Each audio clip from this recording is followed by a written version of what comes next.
സൈവൻ influenza അല്ലെങ്കിൽ പന്നിപ്പനി അല്ലെങ്കിൽ H1N1 influenza എന്ന അസുഖം 2009 മുതൽ അന്താരാഷ്ട്ര തലത്തിൽ പകർച്ചവ്യാധിയായി റിപ്പോർട്ട് ചെയ്തിട്ടുള്ളതാണ്.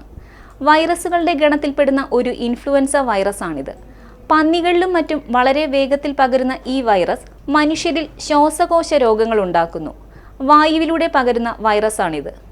പന്നിപ്പനി വൈറസ് ബാധയുള്ള ഒരു രോഗിയുടെ ശ്വാസകോശ സ്രവങ്ങളിൽ കൂടിയാണ് ഇത് പകരുന്നത്. അസുഖബാധിതനായ ആളിൽ നിന്നും 2 മുതൽ 7 ദിവസം വരെ ഇത് പകർന്നേക്കാം. തുമ്മുമ്പോഴും ചുമയ്ക്കുമ്പോഴും ശ്വാസകോശത്തിൽ നിന്നുള്ള സ്രവങ്ങൾ വായുവിലൂടെ മറ്റുള്ളവരിലേക്ക് പകരുന്നു. ലക്ഷണങ്ങൾ: സാധാരണ വൈറൽ പനിക്ക് സമാനമാണ് H1N1 പനിയുടെ ലക്ഷണങ്ങൾ. പനി, ശരീരവേദന, തൊണ്ടവേദന, ചുമ, ശ്വാസതടസ്സം, അതിസാരം, ഛർദി, വിറയൽ, ക്ഷീണം എന്നിവയാണ് പ്രധാന ലക്ഷണങ്ങൾ. ആസ്മ, പ്രമേഹം, ഹൃദ്രോഗം എന്നിവയുള്ളവരിൽ രോഗം കടുക്കാനും ഇടയുണ്ട്.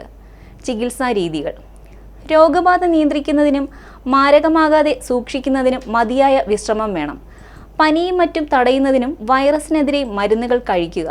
രോഗലക്ഷണമുള്ളവരുമായി അടുത്തിടപഴകുന്നവർക്ക് ആൻറ്റിവൈറൽ മരുന്നുകൾ നൽകാം. പ്രതിരോധ നടപടികൾ: ചുമയ്ക്കുമ്പോഴും തുമ്മുമ്പോഴും തൂവാല കൊണ്ട് വായും മൂക്കും മൂടുക. ജലദോഷപ്പനിയുണ്ടെങ്കിൽ വീട്ടിൽ വിശ്രമിക്കുക.